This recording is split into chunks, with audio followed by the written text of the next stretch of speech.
pretty gross. It's very fitting to our new plants.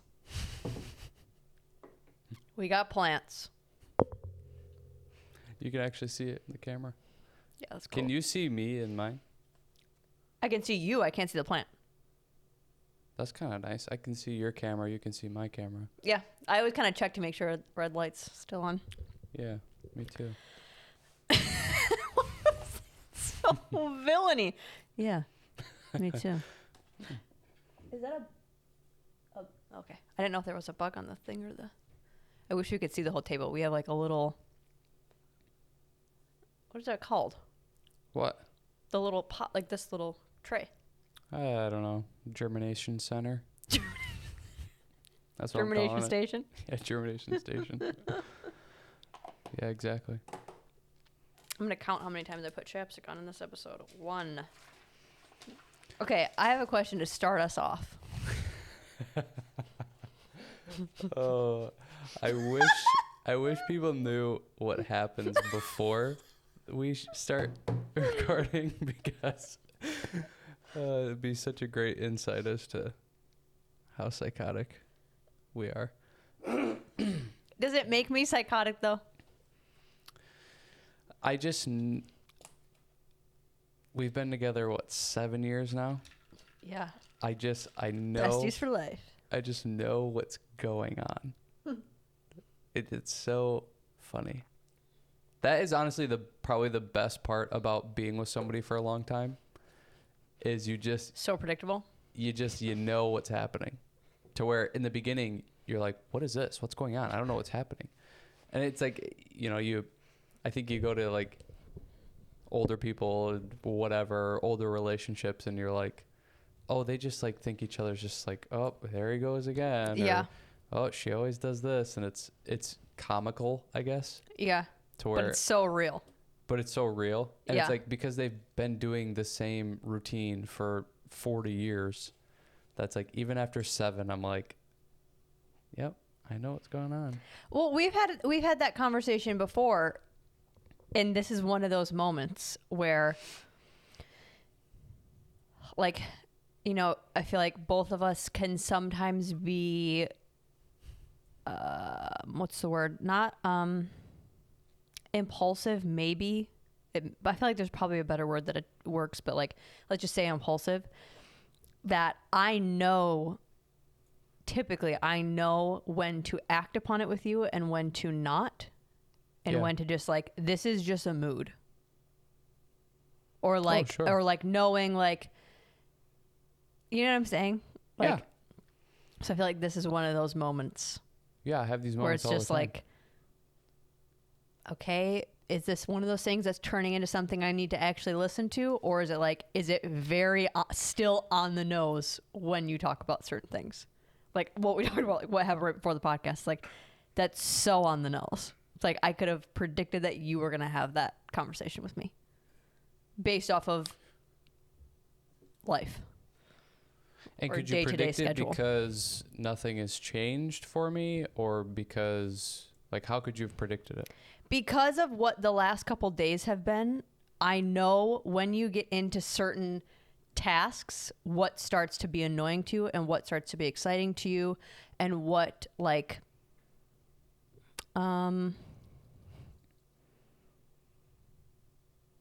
what your bandwidth starts to turn towards. Like, I know for me, when I'm in more of a, like, coming off of the work weekends, what I used to do too, like, I would be so in that event brain that, like you said, like, I would talk to you different, or I would, like, want to talk about different conversations, or, like, what would inspire me in life would be more, like, big and grand. And then it's like, I have a summer off and I'm like, let's just like live in a hut somewhere on the beach. Like that excites me just as much as this. Or like, let's live on a farm and have a bunch of animals. It's like, all 3 things should not be coming from the same person, yet depending on what my environment is like a lot around that time, that's what will like excite me. So I think the same thing with annoyances, or like things that kind of get to me. I can tell, like, this is not a problem for you, talking to myself, like, this is not something that's going to irritate you tomorrow or in a couple weeks. Like, it's just overwhelming you right now. But like, really, you've already been through this and you know it's not that big of a deal. So like, I'm just making it like, oh, I got to do the dishes and I got to answer all these emails and I got to whatever. Towards like, I can sometimes get in a zone where it's like, give me more. I can handle everything. Yeah. Is your question along those lines? No, that has nothing to do with Oh. This is a question I've been just wanting to bring up and I keep forgetting to bring it up. So I've wanted to start it off right at the top so that I would not forget. Okay. Something I've been inspired by lately, you could say. What makes athletes superior humans? Because I feel like they are, but for you actually being one and me not being one, how would you, I guess, do you agree? And then in what ways are they? Or benefits of having that as like as a background, even if it is just when you're a kid.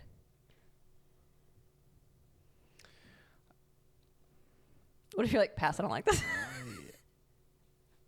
Well, I don't think they're superior humans. Okay. Because there's so many bad ones. There's so many people, so many athletes that just do bad things. You know what I mean? Maybe that's what it's like. What do you mean superior humans? Superior as in just like physical and maybe sometimes in the other attributes of like mental, but like I feel like I've said this before, like we all have the same bodies generally, like unless we're born with something or we really like have a bad accident. It's like the extremes. 2 legs, 2 arms. That we all have the same thing, yet some people use theirs to like become that, or they have those capabilities, or it's like just because I'm not that, I am such in awe of like athletic ability, and when I see people use it, I'm just like, I don't understand. Like the first time I remember being like so taken back by it was we were in gym class once, and I won't say the name of the person, but this kid was like I wouldn't see him as like, oh, you're probably a very skilled individual. And all the bleachers were pushed up against the wall, and he like ran, jumped, and landed on the top bleacher when they were all like stacked up. And I was just like, I couldn't even believe it. I was like, there's zero chance I would ever even attempt to do that or think that would be humanly possible. And like this kid just did that. And it's like because of that sliver of athletic ability. I guess I don't understand what you're asking then. Like, what do you mean superior? Because like, yeah, obviously bodily they are. It's like, answer done. It's like they can do things that other people can't. Yeah. I guess maybe it's just like, I just want to discuss how crazy that is. You just have like one example you just wanted to bring up. No. Like, I just really want to say this thing. So this one time. Oh. No, I guess I wanted to know if you had any like, I guess, okay. For me, on the opposite side of, I feel like I'm very artistic, or like my come up was very like art driven, not athletic ability. That's like, I can explain or talk about like the beauty in having that part of your brain, or utilizing that part of your brain, or being an artist per se, that you not being that and being on the opposing side of it, just like,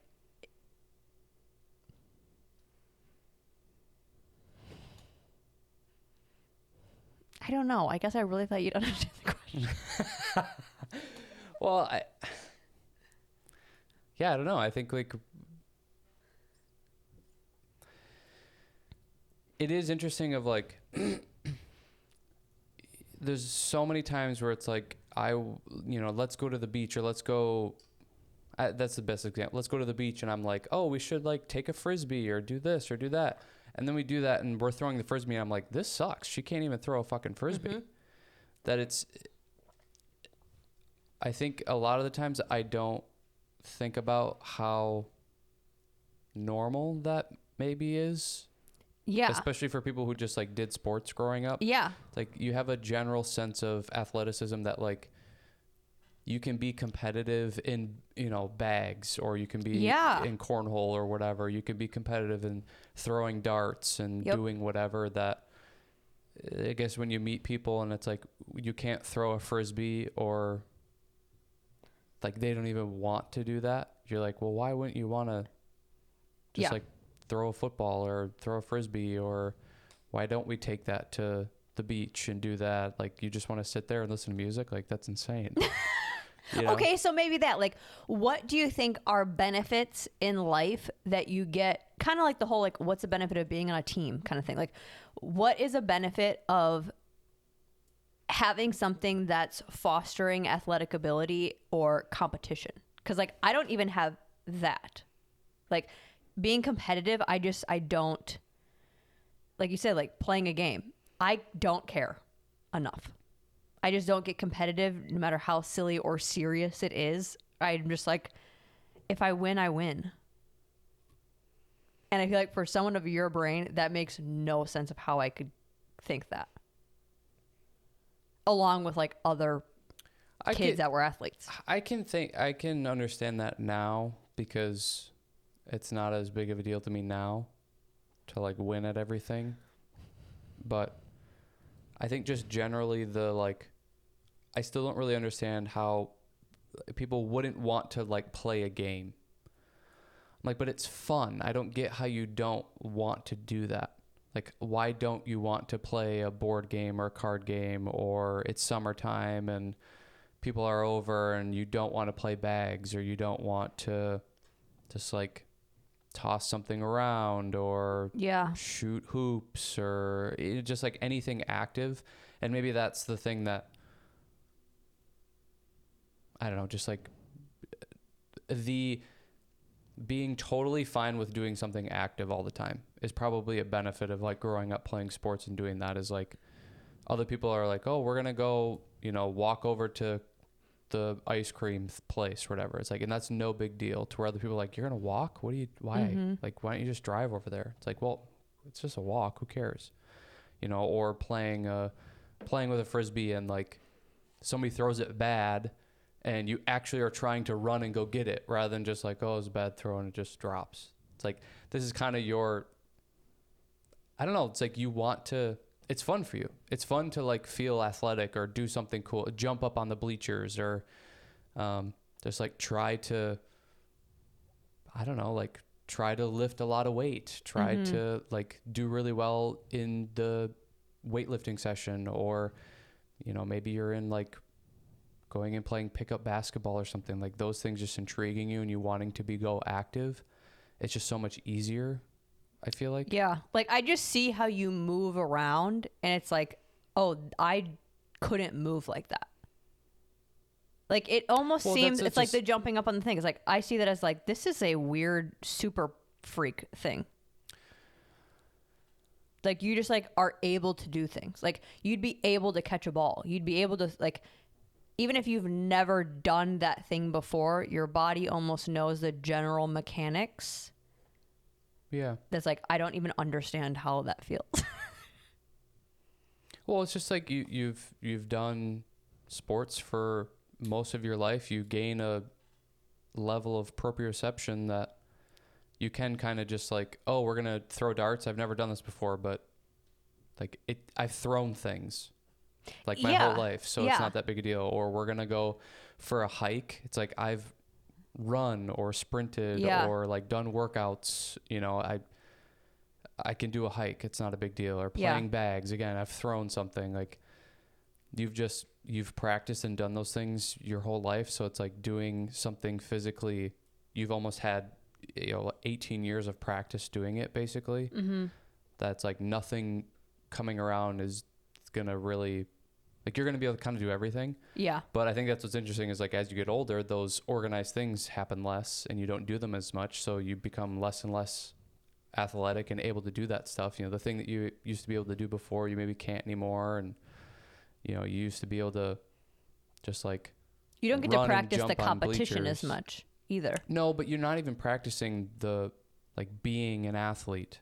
Yeah. You know, it's like running and jumping up on the bleachers, and then, you know, cut to 40 years later and you are still kind of active. But when's the last time like you did jumps and have been jumping? And you play basketball, you're jumping all the time. So it's like you haven't played basketball in 40 years, and then you go to like run and jump up a foot step and you like roll your ankle or something pops or whatever. It's like, well, yeah, you haven't jumped legitimately in like 40 years. Yeah.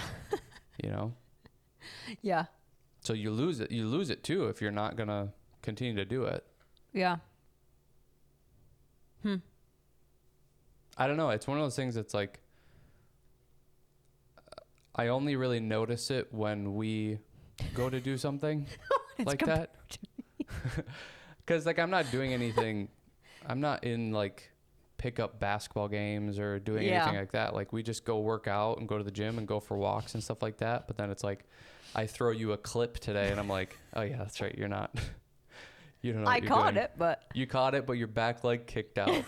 It's like not an athlete. that's what I'm saying. Like, it's so minimal, but like I can tell we are different.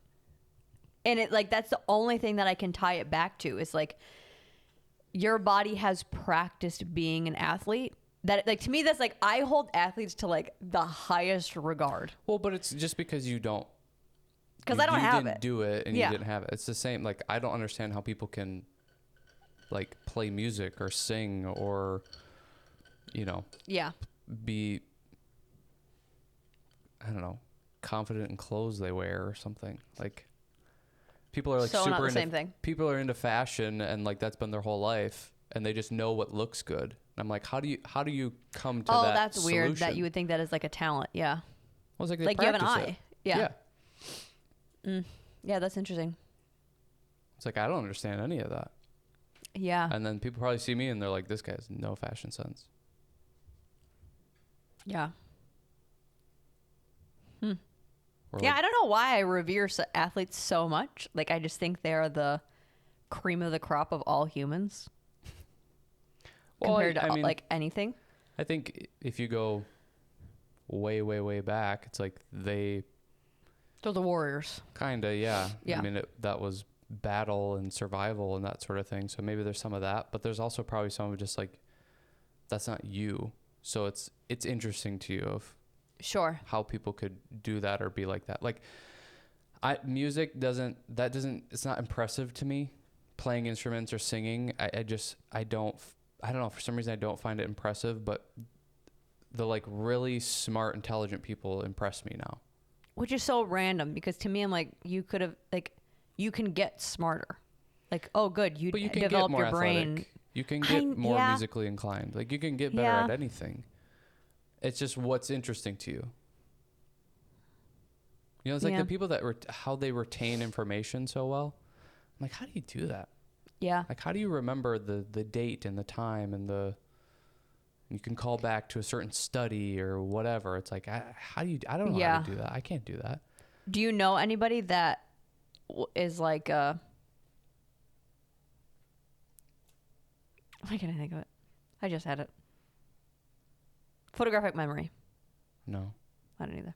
There was a girl that we went to school with, but in fifth grade,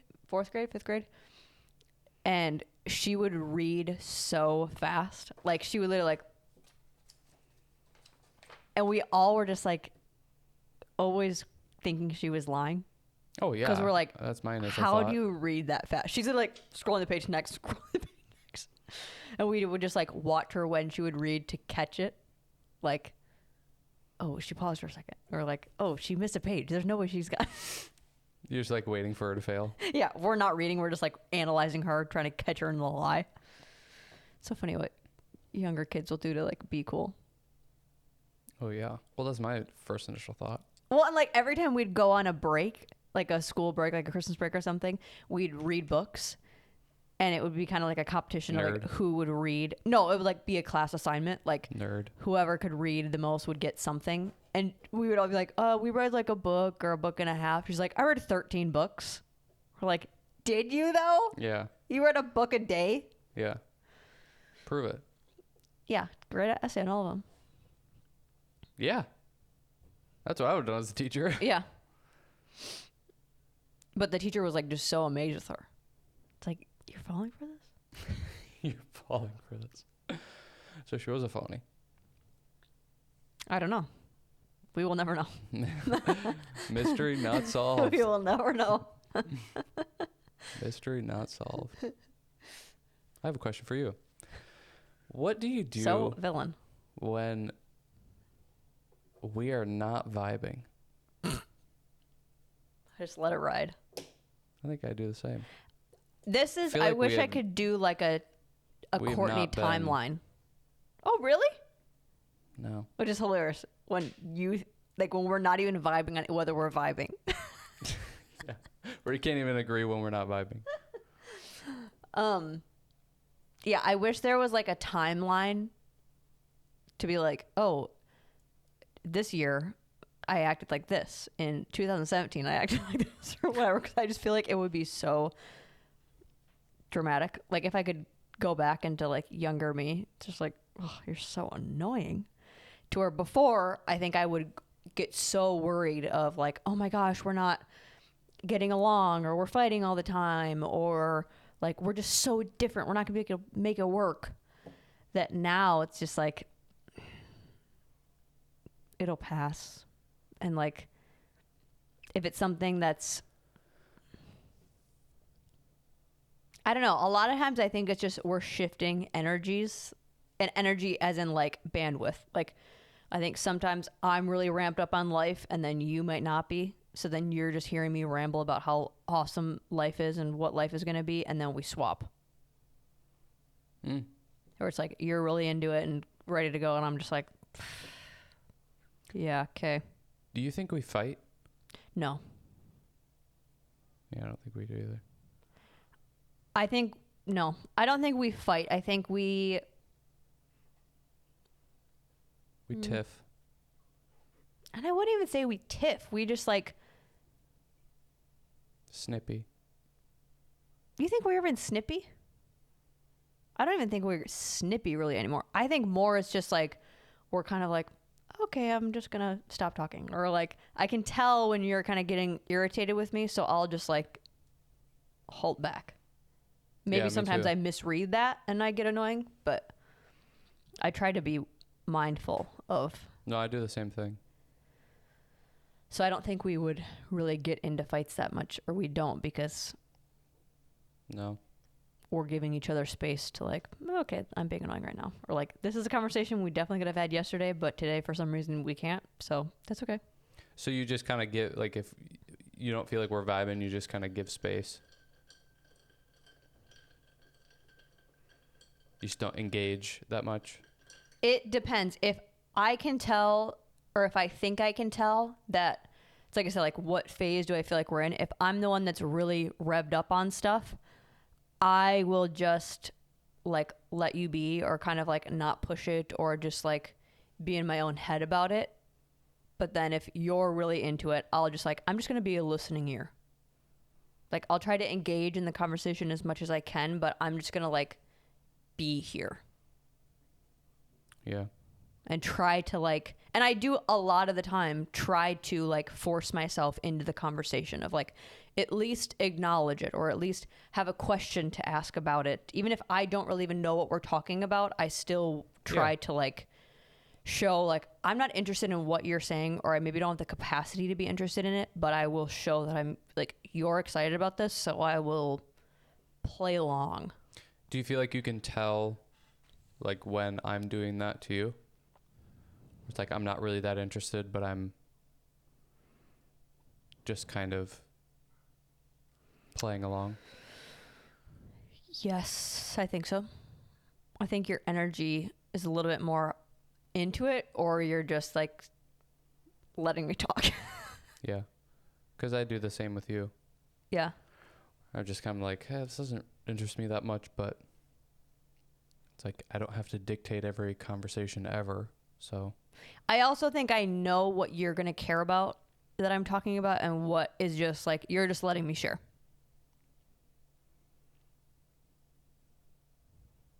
You know, it's not like I wouldn't expect you to ever be involved in this conversation. So it's like, but you're the person here. So like, you'll let me tell you, but do you care or have a dialogue? No. So I'm going into it not expecting that from you.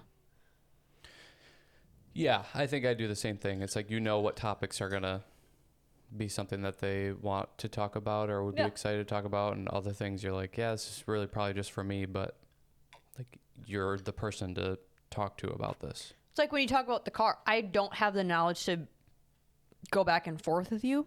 Yeah. But it's like, I'll listen to what you're saying about it. Yeah. And try to like pick up pieces along the way. I feel like I've done a decent job of that, of kind of like learning somewhat enough to understand sometimes what you're talking about, but to be able to like offer suggestions or offer like some back and forth, some topics like that, I don't know. Yeah. I think the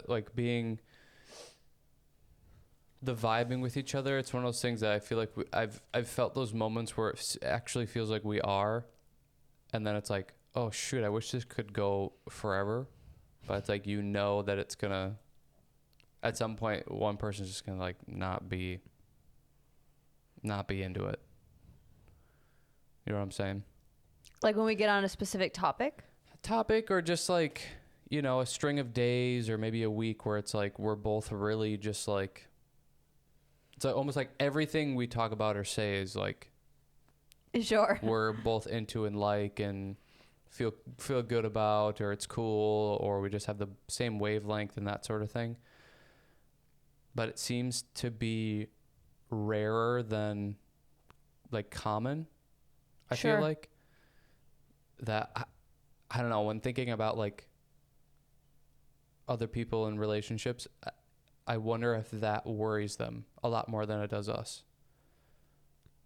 If it's like, oh, I just don't care about anything that he's talking about, or I don't care about anything that she's talking about, or it's like, it feels like you're not on the same page because it's like, you know, oh, I want to go do this. You know, I want to do this for my workouts now. Like, what do you think about that? And the other person just like doesn't care.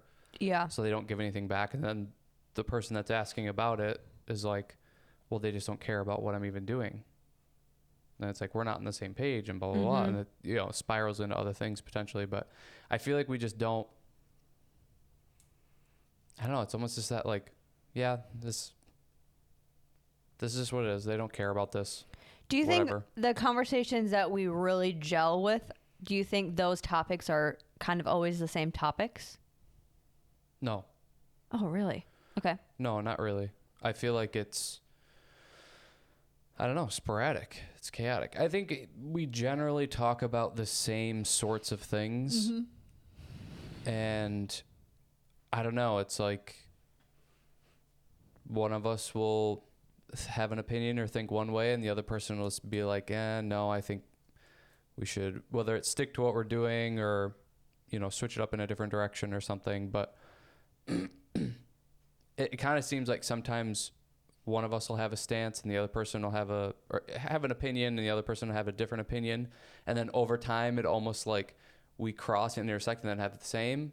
And that lasts for a little bit, but then it like goes in different directions. And it's almost like the first opinion I had is actually the opinion you had 6 months ago. And the opinion that, you know, I had 6 months ago, you now have. Remember that used to like drive me nuts.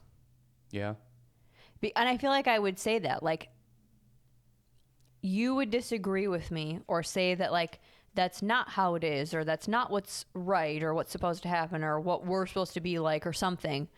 And then, like, I always say, like, a few months later, you would, like, agree with maybe my initial thing, but then, like, think it, like, you, like, now I needed to change because, like, you came up with it or something. And I was like, we talked about this 3 months ago, and that's what it was.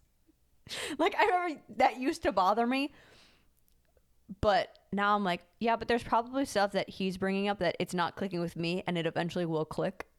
Like, there's no way this is just one way. Oh, right. Well, that's like it. That's just like the immature emotionally thing. Well, and it's the things that, like, I don't know. I think we all do it where it's like you can pick out those moments maybe, but you don't see the other ones that you did the same thing I was doing. Oh, yeah. You know, it's like we're all in our own little vision tunnel that it's like, Yeah. I said this 3 months ago and now you're agreeing with me. That's like, yeah, well, I said this 3 months ago Yeah. and now you're agreeing with me. Yeah. But yeah, I think I wonder how much that worries people in those times of like, I don't know, we're not on the same page, we're not clicking, or, you know, we don't agree on these things. And what does that mean for the future? Like, is that going to be, you know, really detrimental? And if they can't agree to that, or we don't have the same vision, like what's going to happen? And I don't know, that just doesn't seem to bother us that much. No, I wish I could remember where I heard this from, like what podcast I was listening to, but years ago, and maybe you'll remember, watch, it's like just something you said. It's like podcast, but like I remember hearing when talking about like fitness of like, this is going to be your whole life. Like you should be setting something up that's going to last you your entire life. So what can you stay consistent with? You might have like little bursts where you get really into something or you really want to like go after this goal, but like your longevity is this baseline. That I see it the same with relationships, where it's like, okay, if this is going to be a lifetime, just like how I go in ebbs and flows of sometimes I want to work out and sometimes I really want to work out and sometimes I dread going to the gym. It's like, but the baseline is I'm still going to go, or that's still going to be a part of my life in some way. So same thing with that. Like, yeah, sometimes we're going to gel, sometimes we're going to not gel. And those stints could be very long or very quick or like, Yeah. whatever that it's like, but yeah, even if it was a year or 2 years where it's like, gosh, we are just not on the same page, or we're fighting all the time, or we're whatever.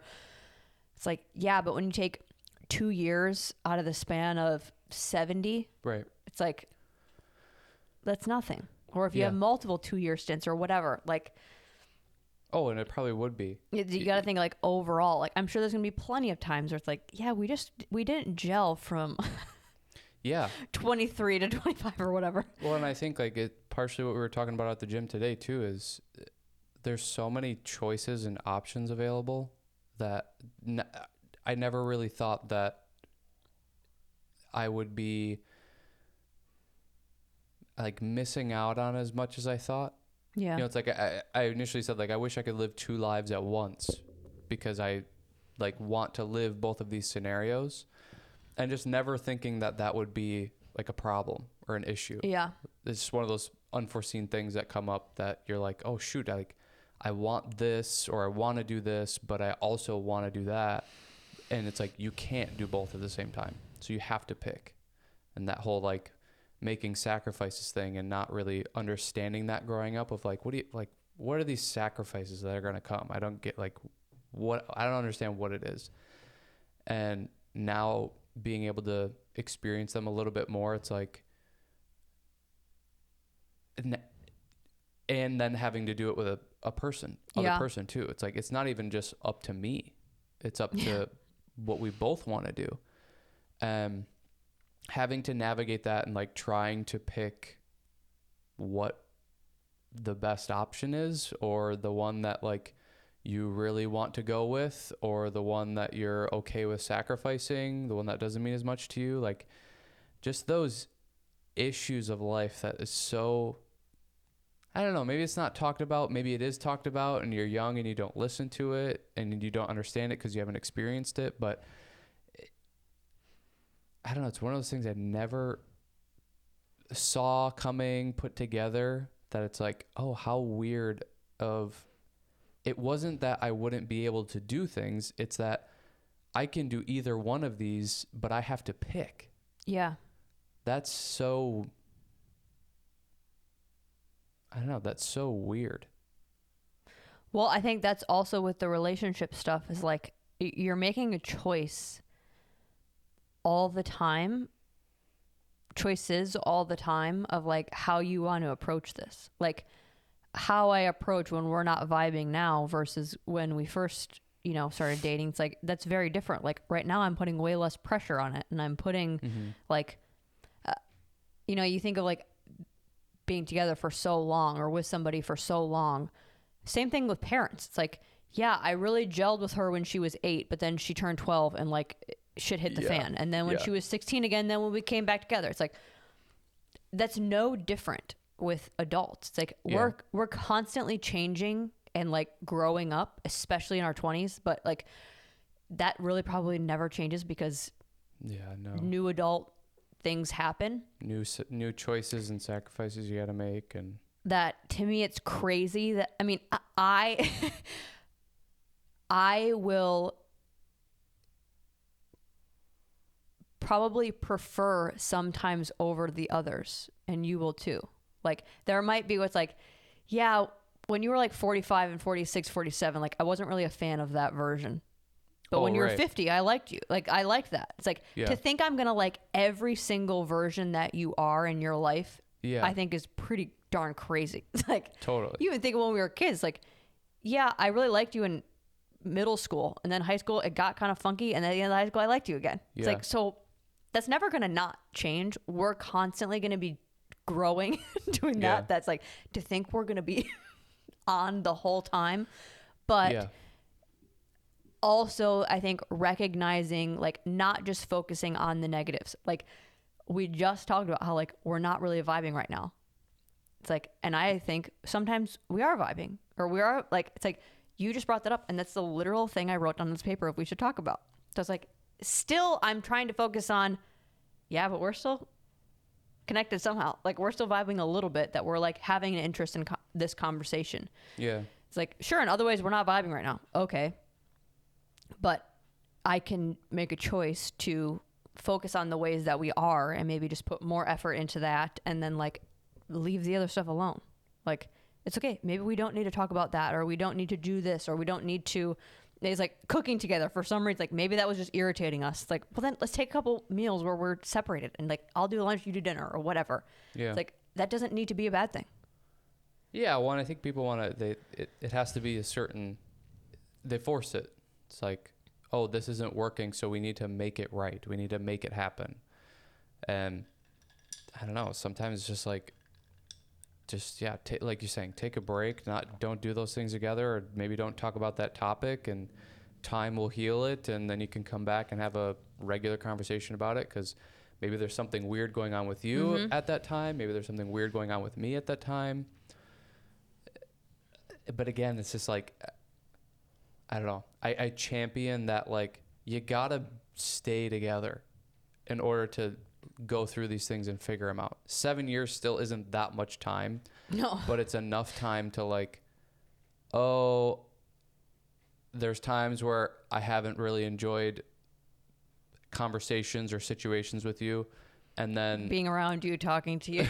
And then 3 months later, it's like, this is the best person that I've ever met in my life.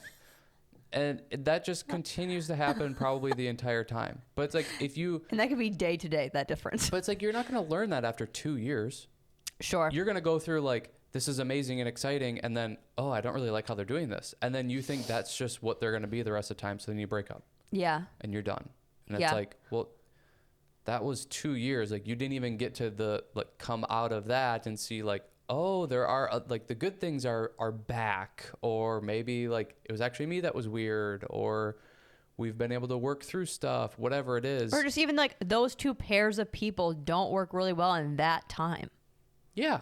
But you have to stick it out. You have to be together for a little bit longer than that. I think that's, your grandparents are such a good example of just like, I feel like either of us don't really have an example in our lives of people that stayed together into their 70s. Yeah, that's very hard to see now. Yeah. That it's like, it just like, I think the reason why they're so awesome together is because they were together or are together for 50 plus years. Mm-hmm. It's not because like they were meant to be together. It's like, no, because they just stuck it out and kept going, and they found a way to interact with each other that they both liked and work with each other in the way that served them both. And it's not that like they're the soulmates or perfect, people for each other. It's like, no, they were just in the vicinity of each other. Yeah. And that for 50 they plus lived years. Close. Yeah.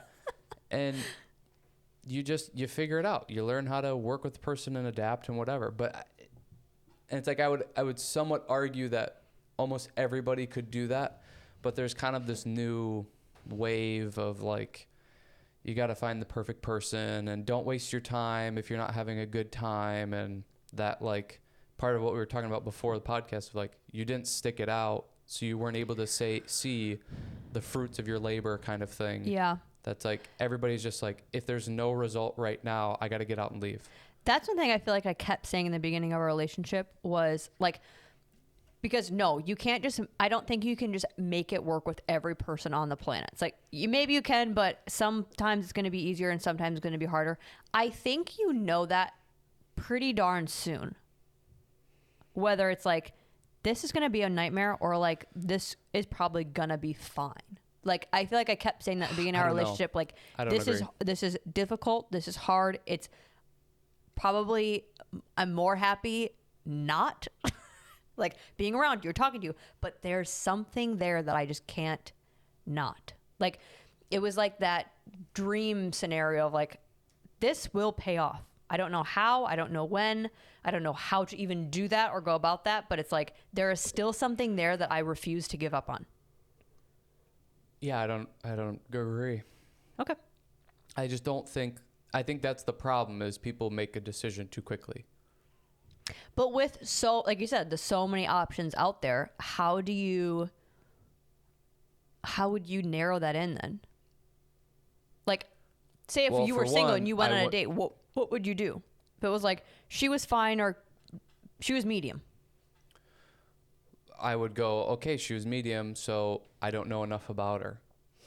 But then how long would it, like, say our beginning of our relationship.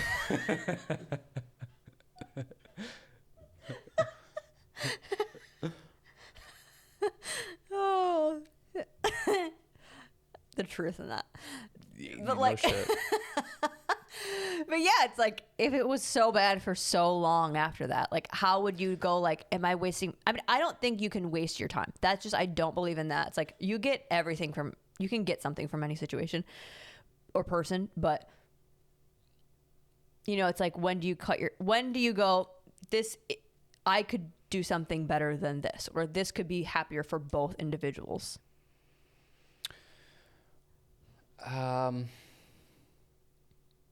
I think it's the reasons that everybody already gives of like, I just don't think that we have the same goals or vision of what we want life to be in a bunch of different categories. And I think some of those reasons are valid and some aren't, where it's like, oh, I want kids, you don't. Well, obviously I shouldn't be with you any longer than now 10 seconds ago. Yeah. Like, if that's the case. But people also are optimistic, and they are kind of like, well, I'll get them to want to have kids and I'll convince them. And sometimes it works out and it's great. And sometimes somebody wastes 7 years, it's like, because sometimes they needed to know that they were in a relationship that they wanted to do that with. Yeah. Like, sometimes it does take the inspiration from someone else to like, oh, I could actually create that. Yeah.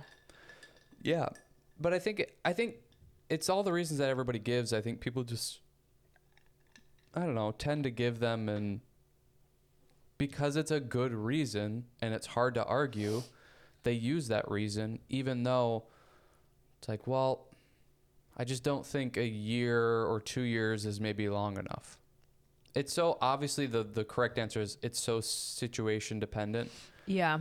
But I think people get into there's just that kind of social push now, or is just the accepted idea of like, don't waste any time. Don't waste your time. If it's not working right this second, then get out and leave. And I think that's a poor message because we've experienced it of like, there's ebbs and flows. You're going to like this person a lot, and then you're going to see things or experience things that maybe you don't like that much. And maybe you even try to have a conversation with them about it and they don't receive it well, or you don't handle it well. You both don't handle it well. And after that, you're going like, well, if they're not going to change this thing, or they're not even going to be open to the fact that maybe they're wrong about something or whatever, I need to just get out and leave because I can't be with somebody like that. It's like, well, there's so many other things to take into consideration there. It's like, how are you acting in that time? Are you being aggressive? Are you telling them they need to change? Well, how would you react if someone was telling you you needed to change? It's like, you'd probably have your reasons, your excuses. So why would they do it too? And there's so many reasons. And I think,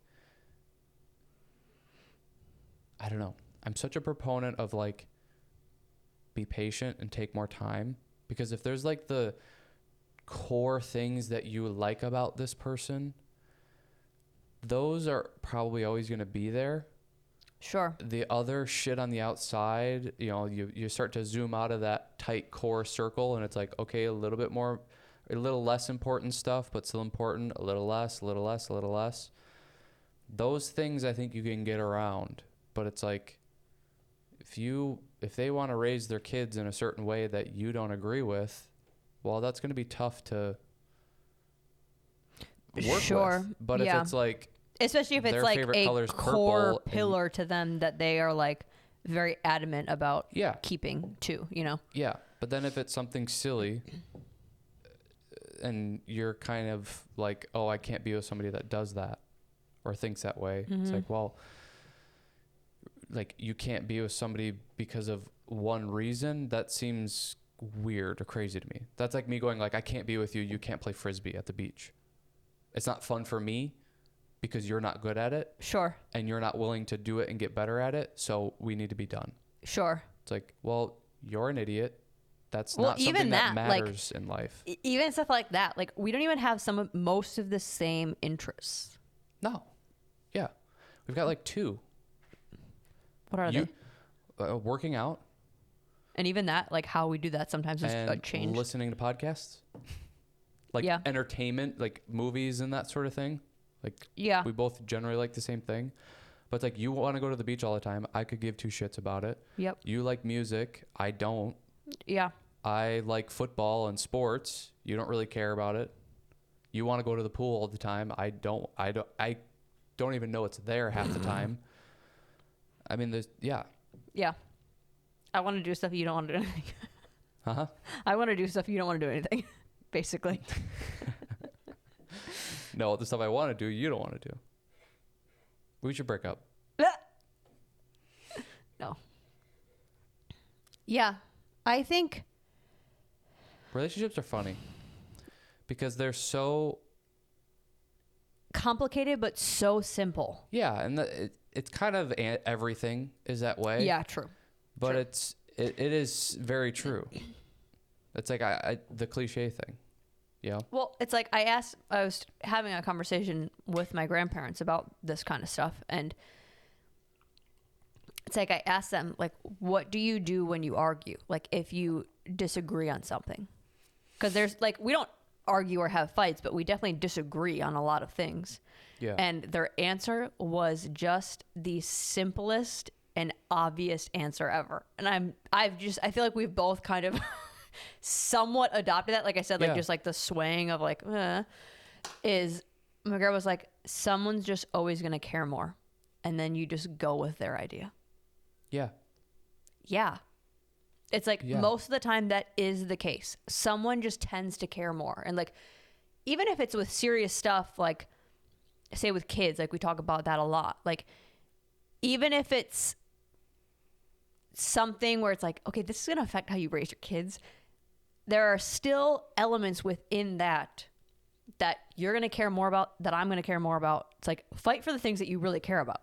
Yeah. And then you're going to put effort into that. And then they're going to be able to tell, like, oh, she actually does care about that a lot. Right. Versus like, well, you care about everything. Yeah, we're very opinionated. I'm very opinionated. Me too. that's like, yeah, of course we're going to probably have a stance on everything. Yeah. But doesn't mean that yours or mine is like 100% we care about it. It's like, if you give me a second, I'll think of my opinion and have a stance on it. But do I really care that much? Maybe not. Yeah, and that's probably something we could get better at, of just like, you seem to not really have an idea about this. Like, do you even care about it? It's like, I feel like I've started to say that. Probably not. I really don't. So whatever. And it's like, okay, cool. Moving on. Like, we don't have to pretend like we give a shit about this thing. Yeah. We can just make a decision and go. I feel like the big thing is always like dinner, what to eat, or whatever. It's like, do you want this or that? So it's like, do you even care? No. Okay, then let's just fucking move on. Like, we don't have to sit here for 45 minutes thinking about what to cook for dinner. I feel like I've even had a little bit where I was saying that a lot. Like, I don't care, but if you need me to have an opinion and make a decision, I can. But if you feel any certain way about it, like, let's roll with yours, because I don't really care. But if you need me to care because you don't want to make the choice, which I also understand. Yeah. Because sometimes that's just a task.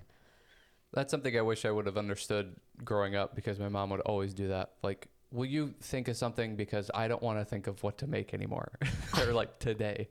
It's like, oh, I don't know. I don't care. Of course, I'm coming from like, I don't want to burden you with like picking something that's like, oh, let's do this. And then she's like, Jesus Christ, like fucking, that takes like 7 hours. So, like, like I'm coming from there, and she's coming from like, will somebody else pick a goddamn meal? Like, I don't know what anybody wants in this house anymore. That is a post that I saw that choices was so just like, oh, this is so negative and so sad, but it was funny, where it was like, okay, I get people say parenting is hard, but this is an underrated thing that no one talks about. That we have to pick out every meal of their everyday life for 18 years. Yeah. That is hard. Yeah. It's just like, yeah, okay, I get and that. You're like trying to like keep it fresh, or like trying to like not bore them like it's a movie or something. Oh my gosh, that one family that I show you all the time, she was saying that she wanted, I think I may have told you the story, but that she wanted Thai food. And she kept saying like, yeah, I want Thai food for dinner. Yeah, I want Thai food for dinner. And the mom was like, that's just so random that she wants Thai food. Like, she's maybe had Thai food once in her life, but like, okay. And she thought Thai food was called something else, and it was like an Italian thing or something. And so then they got to the restaurant, and she's like, no, Mom, I said I wanted Thai food. She's like, yeah, I know. That's where we're at. And she's like, what do you think Thai food is? And she like explained this noodle dish, and she's like, that's not Thai food at all. Yeah, it's a lasagna. Yeah, like, this is not, we're in the wrong spot. She's like, but we're getting Thai food because I'm not driving to a new spot. Yeah. But it's just that, like, she's like, I should know better than this. As like a parent. Like, she says Thai food. How do you know what Thai food is? Yeah. She's like, she hasn't really had it that often, and to be that adamant about it. Mm-hmm. She's like, I should have asked her, like, what do you think that means? Yeah. Yeah. I love those kinds of things. I love those funny parenting things I come across. Yeah. Because like they're not making it this whole sob story. It's just like, yeah, they got Megan. She wasn't like, and we drove to the wrong place, and then I couldn't. It's like she was like, no. She thought lasagna was Thai food, and it's like classic parenting mistake. Yep. And now that's what I'm dealing with. I believed a 3-year-old thinking that she knew what Thai food was. Yeah. Why would I do that? It's funny, when we were back in Wisconsin with the chocolate almond situation, all I could think, like, I kept thinking about just like, I wonder how many of those things I did as a kid thinking like I got away with it. Oh yeah. It's like, who do you think is going to clean these out? And my parents just like are like, really? This is like, how stupid do you think I am? Yeah. It's like, who do you think is going to clean this up or like find this? Like, are you planning on dealing with this at some point? Because like, you just have it's like, if you're gonna be evil, think out your whole plan. You got to have like a master plan. Yeah, that's such a. I wonder if parents like that are just like, you really think, like, kind of like, you really think I'm that stupid? Yeah. Like, you think I'm like, this is gonna trick me? You know what I would do too in those situations is like, I would also play dumb, of like, maybe I go around and like. What? Open the door for her, like, oh, I just want to be nice to you. What is all this? Yeah. It's like, what what? Oh, a scrunchie. Wait, why are these almonds here? And then just like see what the kid does. Like, just watch them struggle. It's like I would so play dumb in those situations just to see like how are you going to try to get out of this. Yeah, like, but I what know happens exactly what's going on. What happens if your kid then like if she like they like blame their sibling? It's like yeah, they must have put that there. It's like knowing that you know that they did it, would that like hurt you a little bit of like, dang, really? They lied? Yeah, like you're selling that person out just because you were it wouldn't hurt me. They're trying to figure out how to live, how to survive, see what works, what doesn't. Okay, maybe, yeah. And to be like, really? I'll have to go talk to them. Well, don't talk to them. Yeah. No, you don't have to say anything to them. Like, no, I'll have to talk to them because we can't be doing that. Yeah. And they get through the whole punishment and of everything. Yeah. Like, well, honestly, like that would be really interesting to see how the sibling deals with it. Yeah. It's like, okay. Did you do this? It's like, well, so-and-so is saying you did this. It's like, I didn't. They did it. It's like, okay. And then we have to sit them both down. Yeah. Like, okay, who did it? And it's maybe so evil. The more I'm talking about it, it sounds so evil. It's like, I know what happened. Yeah. I could just parent this knowing what happened. But I think it's an interesting, like, how are you going to react? Yeah. Are you going to be honest? Are you going to tell the truth? Are you going to lie? Are you going to try to, get somebody else to take the blame? And then, okay, well, let's bring them in and see what they say. It's like, well, no, like don't bring them in. Interrogation. Yes. Just have a spotlight. Just like metal chairs and table. It's like, could you put your hands in these cuffs, please? Yeah. Oh, that would be so Let me funny. put the evidence on the table. And it's just like in a little baggie, the almonds. That would be awesome. It's just evidence. Just lay it down. The other family that I watch. I'm like, you know what? I actually collected a stool sample, and we're gonna send this. We're gonna send this to your doctor and see what was in your stool. Yeah. It's like, okay, I did it. You're gonna find chocolate. You're gonna find chocolate. But this other family, it was like the baby of the family, cut his pants with scissors, and he like it was like such a jagged cut, but like half of his pants were off. And the dad was like, why did you do that? And he was just like, I didn't do it. And he was like, Theo, my brother, did it. And Theo was just like, no, I didn't. And he was like, yes, you did. Don't you remember when you cut them? And the dad was like, Theo, why did you use the red scissors? Like, so just like saying that. And then the youngest one was like, they were the blue ones. Yeah. It's like, dude, you're not smart enough for this yet. Oh, yeah. That's so smart. Or like they did another video of like how he was trying to, again, like blame one of the siblings. And he like, you could tell like, oh, you just don't even know life yet.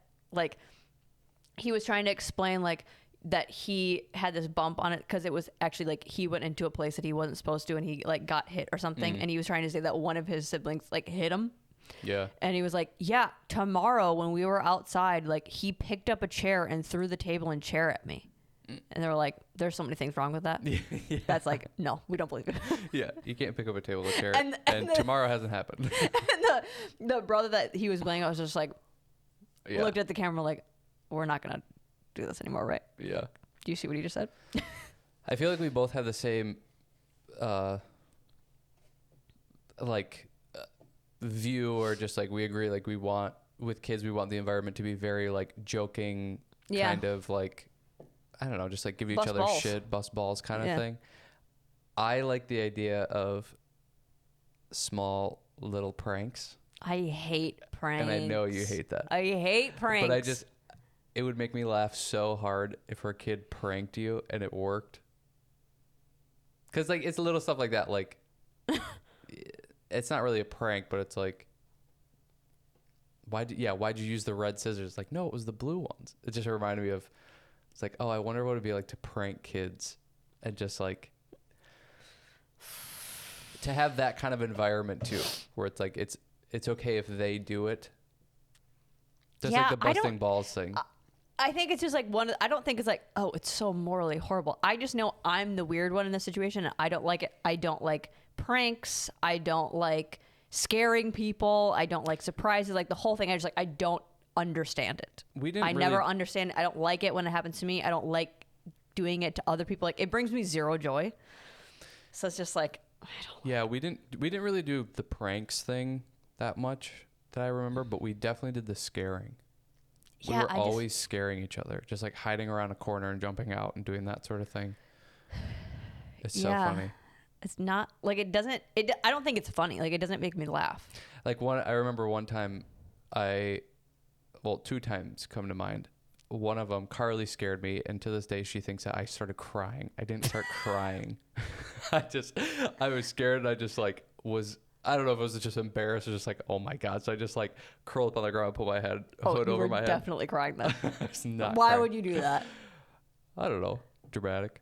But the other time is I would always do these bowls of cereal that were just like way to the edge. And Casey was home from the Navy one time, and I'm walking like trying not to, and he just, as I'm walking by him, just goes, and it just everywhere, cereal everywhere. It's like that type of stuff. I think is so funny. That would piss me off so much. I think it's so funny, and there's been so many times where that is your situation, and I want to do it so badly, but you would be so angry.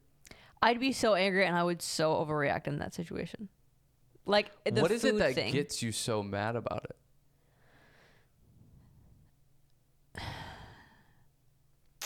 Because I immediately just go like, oh, you totally got me. Like, yeah, this is too big of a bowl of cereal. And I deserve this.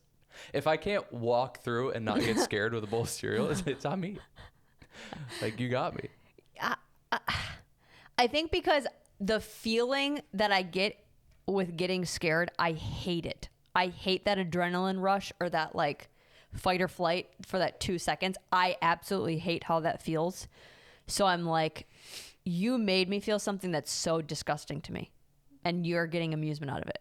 Like, it just pisses me off of like, it would almost be like, you're making me sad just because it's funny for you.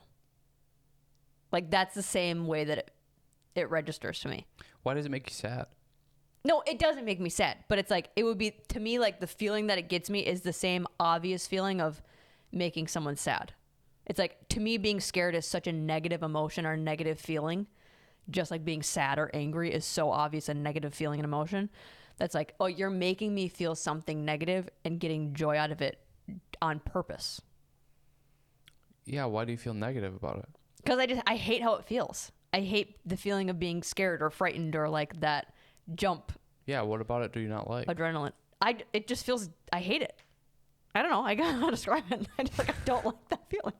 The same way that like some people don't like or some people do like the crazy adrenaline rush. It's like, and then some people are like, that just, it makes me anxious. And see, to me, it's not the like getting scared or scaring. I guess it's the, like, it's funny. It's and like I don't register it's like when as somebody funny. trips and falls. It's like, I'm not laughing because you're hurt. Like, I'm laughing at the scenario that just happened of it's like, it's flat ground or something was sticking up and it's like you just fell down the stairs. It's like that is just a fun, like, it's almost like honestly, a sense of humor thing. Like, I'm making myself laugh just thinking about like the fact that you're just walking thinking everything is totally fine. yeah. And then your world just goes upside down because of whatever reason you didn't pick your foot up enough. Like, it's just like, yeah. The last thing you think is going to happen is like, I'm going to trip, and that's what happens. And then there's always like a drink involved or something falls and spills, or it's like this. Yeah. The whole scenario is just so hilarious. I don't know. It's just like a sense of humor thing. Like, that's just like not what I find funny. Yeah. I don't know. It's just like that doesn't it's sad to me. Trip me. The same way, like we've talked about, like, I don't really laugh at a lot of things, but if people are very like funny physically or they say something in a funny voice, that's like my favorite thing. That's it's what like I don't Chris get. D'Elia is like my favorite. You like physical, you like physical comedy, but then you don't like people falling. Because it's obvious. Like when people are trying to be physically funny, I don't find it funny. But then it's like, how do you're like, just so weird looking and that's funny. How do you like the movie Christmas Vacation? I don't really like it. It's just like a classic. Breaking news. Well, Breaking I never thought news. I'd like it. That's one of those movies that's just like a kid classic. Like it's a part of my childhood, so I like it in that way. But do I think Sure. it's a funny movie? No. I wouldn't go like, oh, I want to watch a funny movie. You know what movie you should watch? Oh. Christmas Vacation. It's just like, oh, that was a movie I watched as a kid, and there's a bunch of quotes from it. Or same thing with Elf. It's like, is this that good of a movie? Not really, but it's something that brings good memories. Hard take. I think Elf is probably Will Ferrell's worst movie. What's his best? What's a funny movie? Probably too? Step Brothers. That's what a super question. But what? Oh, that's probably his best. I for don't sure. like the movie. Well, of course you don't like that movie. Your sense of humor sucks. We're finding that out live on air. You don't like pranks. You don't like falling. All I've gotten from you that you think is funny is people who move their body weird. So you think dance is hilarious. That's why you love dance. You just think the whole thing is comedy. If you have ever, I mean, we don't do it in our class that much, but like if you come in on the weekends and watch younger kids like improv or like freestyle, it is hilarious to me. Like when we're doing, It's just like I picture It's more like, sad to me. but they think it's just, it has nothing to do with because they're bad. It's just like, this is their ability at this time in their life. And I think what's funny Yeah. to me is like, I'm picturing an adult doing what they just did. Oh, that's funny. And it's just like, this is insane. Well, that would be hilarious. Yeah, that would be hilarious. Yeah. But I can picture like, oh, you are so free in this moment. You're so confident. But thinking of an adult doing what you just did Yeah. is so good. Yeah. I get more, yeah, I will laugh more if like someone has a good laugh or someone like says something just like with a certain cadence. That will get me. What do you think is the funniest movie? Because I'm trying to find one that I don't know if I think there's anything, and it's all time too, like timing yeah. of stuff. But I don't know if there's a movie that I've laughed more at and thought this funny than Step Brothers. You know who like is someone that I really, really think is funny? Is Zach Galifianakis. Yeah, Because not he's me. just like talking with zero anything. And that is hilarious to me.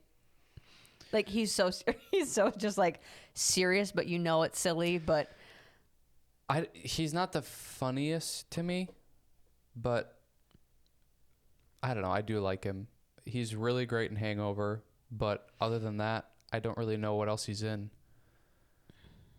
And then I haven't seen much. I don't like his stand-up comedy. I've only seen Unfortunately. one of it. Yeah, I don't even know if he has multiple, but that's what's tricky with that. I don't know, genre of comedy though too is like, I feel like it's very specific. I don't know. Maybe it's actually not. It's actually not. or like I think The it's just, like, Office. what I Like that prefer. is something that I typically find funny because it's so Well, see, that's like- what's kind of interesting about you is I wouldn't have thought it, but the being inappropriate when you're not supposed to be seems like your vibe. It's like that's what that whole show is. sure. It's like it's inappropriate when it's not supposed to be. In an office setting at work, you're not Yeah. supposed to be able to say certain things, do certain things, and like that's the whole show. But I don't know if it's because it's inappropriate that I think it's funny. Maybe it is, but like I think of the character on there. Who's the guy that comes in? He's like their travel guy. Pecker. Oh, Like he is so like classic inappropriate man. yeah. That's like I don't necessarily find that part funny, but I think when it's like, oh, this is such the wrong thing to do, but it's not to the point like Curb Your Enthusiasm where it's like makes you uncomfortable for Yeah, them. the cringy. Like that is the cringy I don't like. I like the But cringy. the Michael Scott of just like let me try to think of an example. Like Well, when they go to it's the naiveness too. Yes, like when like they the go flat to screen. the other branch and he's like showing them how they do the names. Just like you, big boobs, Fatty, You- moldy, Yeah. big boobs. like Yeah. that. I find funny because it's so ridiculous, but you can picture a world where it's like, oh, that's but I get it. That's I think probably what, I don't know, maybe it's because he also has the naiveness about it to where like the Packer guy doesn't. He doesn't Right. know what he's doing is bad. Right. It's the, yeah. Yeah. Or just, it's like That makes the sense. simplest of things. I think like it doesn't have to be, if it's too complicated, maybe I don't find it funny. But yeah, it's just like the whole scene of like the Dwight with the dentist thing. Because they said it so serious, Yeah. that's really like, what's your dentist's name? Crentist? Yeah. Your dentist's name is Crentist? Yeah. Dentist the Crentist? Or just like, want a couple of M&Ms? Yeah. It's a fast sealing mold. Or whatever. How well you know that show's disturbing Well, you. just like that, those kinds of things where it's just so. The one I laughed the most in that show is when Michael was leaving the branch and he was making gifts or giving gifts out to people, and he gave Oscar that like scary scarecrow, I don't remember that. and it was just like being so sincere and serious, giving it to him, and it just cuts to him like crying, laughing in his office. Him laughing is what makes him laugh. Like Yeah. if I hear a good video of someone laughing, like a good laugher, I'm done. Yeah. Yeah, for sure. The only video that I can think of that I've seen when someone has gotten hurt, or like maybe they've gotten hurt. Do you remember when I showed you this video? It's just this dad filming his daughter, and she's just sitting on the bleachers, and she just falls back so slow, and like she falls back, hits her head, her legs cut off, but you can tell like there was no urgency in whoever was filming because they didn't move the camera at all. Like they just watched her like ding ding ding. That made me laugh. Yeah, I don't know. I think a lot of the comedians that we watch and I like, it's not even like, oh, across the board I find them funny. It's like certain moments that I'm like, oh, that was funny right there. Like they hit all of the things that I like. Yeah. I think I'm more like the words person. Yeah. Well, that's why you love like the New York comedians. Yeah. I like the like saying, I don't know, saying funny things. I'm not so much the like visually funny or like the just like the, what do they call it, like I don't know, slapstick type of humor where it's like people falling down or whatever. Like there's certain times where I think that's funny, but yeah, I think like the perfect line at the perfect moment. It's like we were watching the Something's Burning with Bustin' with the Boys and Shane Gillis. And they're doing like, everybody's saying 4.5. That's the rating of the food. And then Shane Gillis is like, just like, I hate being here. I don't want to be here. I'm depressed. I give it a 4.5. Yeah. It's like, it's just like the timing's perfect. The that callback. I like, yeah. That stuff I think is just saying the perfect thing at the perfect time. That to me is trumps every other type of humor. Yeah. Like I would take that over everything. Or just like the I don't know, the classic, just like, you think it's going one way and then it goes a completely opposite way, but it's like super smart and funny. Yeah. And I like that way more than like somebody on stage just like moving their body really funny. Sure. It's like, I like the person that is so good with their words that just is so much funnier to me. Sure. Mine is a mix of both, and it has to also be in a specific way too. Like, there's definitely, because I can appreciate both, and the word construction. Yes. Just It's like I can choosing really your words. appreciate that, but I might not always find it funny. And the physical humor, sometimes it's like, oh, this is just obnoxious and I don't like it. Yeah, it has to be like a perfect, like, you almost are using the physical humor with the timing of the words, and that's what I find funny. But like something like Anthony Jeselnik, I find him very clever, but I wouldn't laugh at him. Yes, yeah. But in podcasts, that's when I can sometimes find him funny. Yeah, I think he's one that I was thinking of that's like, just him making a left turn or going going in a direction you didn't think you would, or that type of stuff I think is so funny too, especially today's day and age where it's like you can't say certain things and then somebody just like goes head on into it. Because it's so unexpected that somebody would ever say something like that. Yeah. That I think is always super funny. But like Harlan Williams, my favorite part of his podcast amazing. is when he just looks at the camera. Yeah. When something like somewhat weird is being said and he's just like side-eyeing into the camera. It's awesome. I love those type of people that's like they're always performing to an audience kind of thing. Sure. To where like we'll watch, I mean, almost every comedian podcast it seems like, and some people are just there kind of like how we are. It's like we're here to talk to each other and we don't really like even acknowledge that this is there. Yeah. And then there's other people that are like they're always think that there's an audience all the time, and that's cool, and then like a very specific talent too. I feel like that's what I love about Chris D'Elia too, is like there's always an audience for him, and like his type of humor is so unique to me. Of he's always just thinking about how would this be in like a real life situation, and then I'm gonna act that out, and how like ridiculous this is. Yes.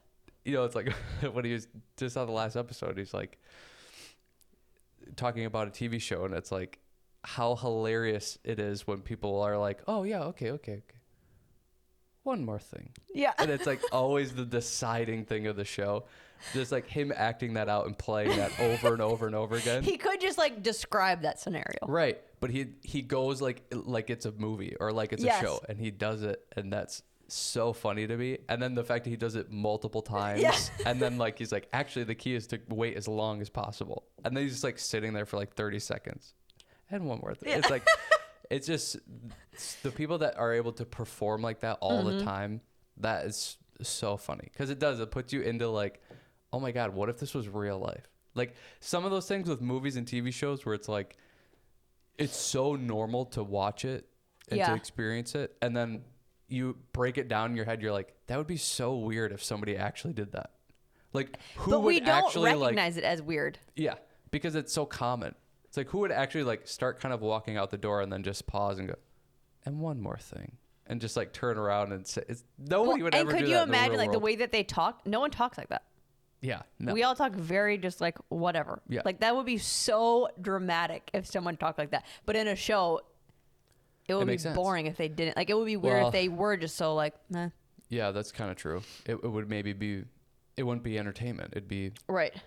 People don't watch movies and TV shows to see regular life. Even reality TV shows, they have to.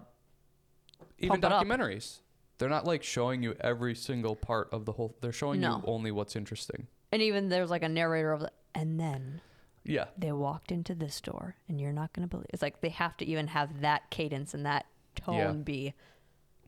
We're looking at very boring things, but we're gonna talk about it like it's really interesting. That's one of the things we talked about, I don't know, a week ago or something, is like how difficult it would be to be one of those Marvel actors or just actors in those movies where it's like you have to act like the world is falling down and it's just green screens around you. I know. It's like, how do you get into that? That is that is talent. I could never immerse myself in that. And I think that's why it's so funny to me and impressive to me when people like Chris D'Elia or Harland or like Andrew Santino is really good at it too, where it's like just on a dime they can like start to like act like they're in that situation. Yeah. It's like, how? I would never be able to get past like, this isn't real. Right. We're just playing or just doing whatever. But that's what I find the reverse of like the athlete thing is like, that's how their brains work. Yeah. And like, that is really cool to me too. Like, oh, you're able to like transform your inner world for this. Like, or even like you can turn on the performance right away. Even in like podcasts or whenever they're on anything, like they know what time to do what type of entertainment. Yeah, that is interesting. Because even Chris D'Elia, when you watch like the tour reports, like when he's being filmed just like behind the scenes, that is still a different humor than on the podcast or than when he does a stand-up. Like all those are different, but he knows what medium works. Yeah. That is kind of weird when you put it in that way. It's like at any point you could just like stand up and start dancing and it would probably look weird. No, it would probably look good. So it's like, I don't have that skill. I can't stand up and start dancing Oh, and just sure. like looks cool. You know, it's like you'll have the kids improv or like, you know, okay, do whatever you want, like to be freestyle or like whatever. You could just get up and start doing that Sure, yeah. right now. But in the same like breath, I can just like throw a ball. Yeah. And you can't do that. No. That is very weird of like I can tap into something and do it. You can tap into something and do it. And Me like we throwing can't do a the other ball thing. is like me pretending like what it's like to throw a ball. That's how everybody who doesn't throw things throws things. Yeah. They do the act out of what throwing would be. I'm mimicking what Yeah. I think it looks like, Yeah. not the mechanics of the movement. Yeah. That's where you And see just like the comedians can just turn that. They can just turn on and yeah, do something Yeah. hilarious. yeah. Yeah, that's so weird when you put it in that way.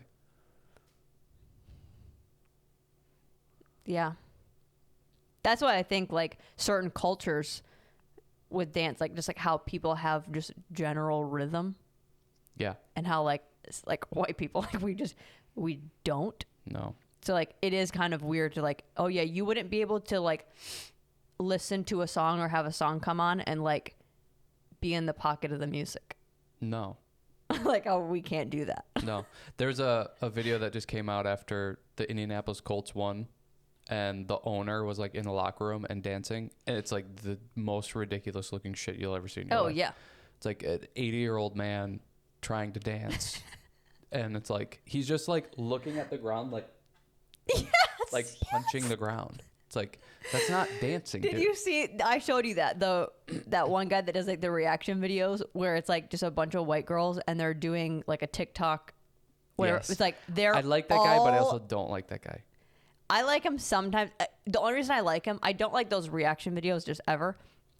I just like his laugh. Yeah, He and see, laughs so it's- crazy, and that's why I think it's funny. It's played up to me. It is. That's why I can't watch all of his videos or like Yeah. one back to back because I have to think like, oh, I just stumbled upon one thing that Yeah. he thought was funny, not like, oh, he does this. Yeah. I have to like trick my mind. Yeah. But that video is a good example of just Oh, like, yeah. how do you not hear it? Or like, Yeah. how does your body go? They made up It's their like own beat. you're going against the grain of the song. Yeah, it's How do almost- you not move your body For like people that? who dance or have rhythm, it's harder to do what they're doing Oh, yeah. than to like actually be on Yeah, rhythm. yeah. But then like you show me videos That's of how I feel when you throw something. I'm like, it's harder to do what you're doing than to like actually throw it correctly. How is this happening? I'm catching it, but it's somehow like going farther away from me. It's like you're It's bouncing off of my you're hand. throwing it with so much force and it goes nowhere. It's like, how is that possible? In like such the wrong direction. It's like it'll go over there. That's what would piss me off about the frisbee. It's like my whole body is this way. I'm looking this way. Why did it go over there? You know, it's another classic. People who don't throw things, what they always do when they really start to get intentional about it, when they throw it, they try to like go like point at where they're throwing it. So like you throw a frisbee, you always like, And you're, well, like, yeah. pointing at the person. It's like that's not really how it works. I want It's like watch anybody throw anything ever. It's There's always follow-through? always a follow through motion, and then these people that are like, okay, I'm really gonna throw it at you now. It's like they point at the direction they're trying to. It's and like, that's probably why it doesn't go as far because like you're Totally. stopping the movement. yeah, Yeah, you're so focused on the accuracy rather than any force now, yeah. and then you're focused on too much force and no accuracy, and then Yeah. it's classic. Classic. I will. You can so easily tell who has played basketball and not. Like it was interesting. I just saw a video of Gavin Newsom. I think he was in China or something. Yeah. And I was like, "Oh, you've played basketball before." You can tell immediately. It's in the shoulders. Like it seems like they in my non-athlete brain, how I think I would see it is people that haven't played basketball.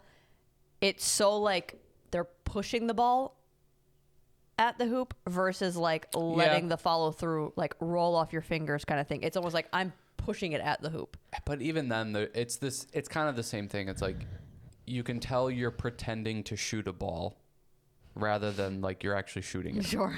It's like the person is just trying to mimic what the movement is, Yeah. rather than doing what it actually. But even like the dribbling, I think that's why you can tell so quickly. It's just like they grab the ball and then what they do with it.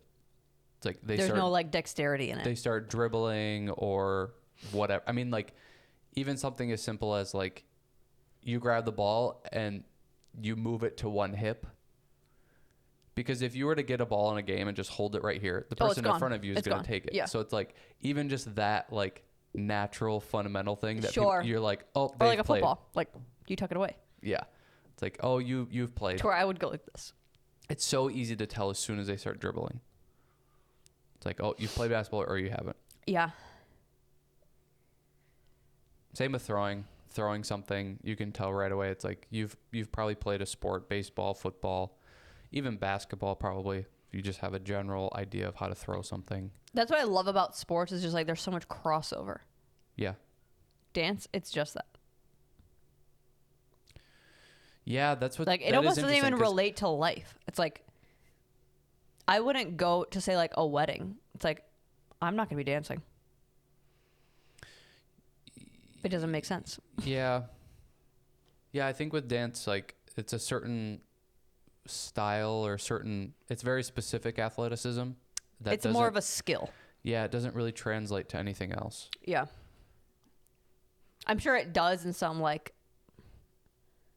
other brain development kind of way. Yeah. Like I'm sure I could probably pick up an instrument easier because just the musicality understanding, but well, yeah, that part.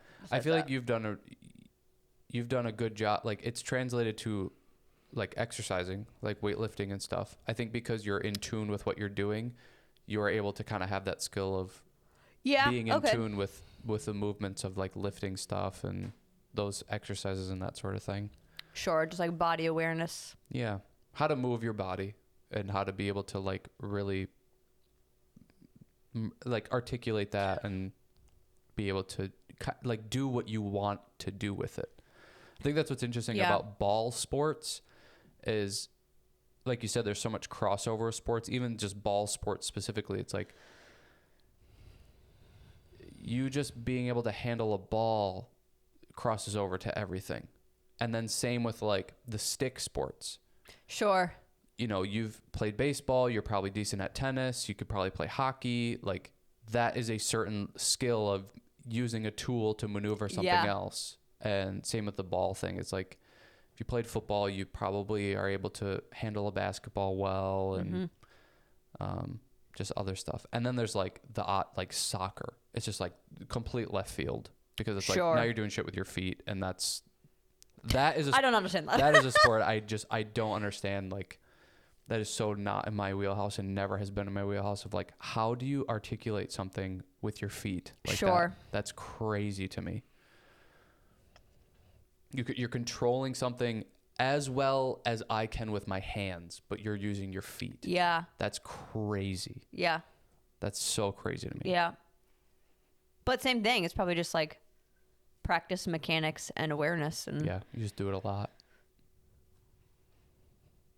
I hope our kids do sports so badly. Yeah, I'd be surprised if they didn't. Yeah, I would too, but you know, you never know. It's always that one-off or just like that, like we're both super into it, so maybe they won't care at all. Yeah. But I also think sports and that kind of stuff, it's like unless they are really against all of it and they just like want to read all the time or do something like that, it's like that's the only thing they have for kids. Yeah, it's the sports. Extracurricular to do. Yeah. Yeah. Yeah, I agree. But I just think it's so good for just overall development. Do you think if and you awareness. Had a girl that wanted to, you would put them in dance? If they wanted to. Do you think you would introduce it to them, like without them asking? Or would you kind of not bring it up? You know what I mean? Like there probably won't be a ton of soccer balls in our house because that's just not what I played. But there'll be footballs probably and basketballs. Mm-hmm. I don't know. The girl thing is tough for me. I feel like we've had this conversation a lot, and like maybe I'm very horrible at talking about it. I think boys are so obvious to me and so easy that it's like, yeah, I'd want them to do all the traditional stuff and, you know, whatever. That's like with the girls, I don't know. Like, dance gave me like everything and is still why I have any career at all. So I don't want to like say, no, I would never want them to be in it or introduce them to, like, it gave me everything. So that would be silly to me.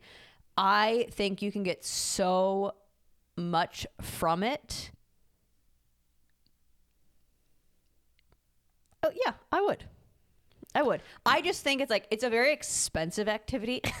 So maybe that's why I'm like shying away from it. It's like, ooh, if we like had all girls and they all wanted to dance, like it's just a lot of money to do that. But I think the benefit or what you get out of it is really awesome, just like any other thing. Yeah. Especially because you can start them so young. I love anything that you can start at a younger age, because just me, it's like the earlier the better. I think it's going to help them in school. I think it helps them in social settings. I think you see the kids that have been in an activity and who hasn't. Like, just like when I've started a class and I have with a bunch of 5-year-olds, I can tell who has been in gymnastics or dance or something outside of this, like that this isn't their first class, versus the 5-year-olds that come in fresh. It's like, oh, you haven't been in anything organized. Yeah, like those are the kids that always have a little bit more of a struggle with behavior issues. Yeah. And I just think that like that kind of just is harder for them, because then they have to be like put in school. They're learning and they're like, later. I have to do this now, versus before where it's a little bit more with a fun activity. Yeah. So I like that dance. You can start them at 2 and they can have that practice of that and getting disconnected from us as like being around someone that is not us that they have to listen to. I love that. The body awareness stuff, I like. The music, like what music does to your brain as a kid. It's like, what other activity are you going to be surrounded in music that much? That I like. And I don't like how I did dance or how I did that whole thing. I don't think it's bad. Like, no, I don't think it's bad. As long as you're in an area where you can provide those opportunities for them, like, I think that's awesome. Like I said, like I loved what I was able to do and what I got and what it's given me now. Like, and I think even if you're not in the area, like they'll probably seek out or want more and bring that to you, and then you can try to facilitate, okay, what are other options that are feasible for us to do? It's like, I don't think you need to be in LA just to be a dancer. No. Like, yeah. I feel like we both have more opinions or like ideas about what we want to do with boys, and then girls are just like, I don't know, whatever. Yeah. It seems like we're both more interested in raising boys than we are raising girls. Yeah. I think that would be such an interesting, now watch, like, we're going to get like 4 girls. I know. I know. I'm like, well, cool. Thing we weren't interested in. Now we got to raise these freaking loser sluts.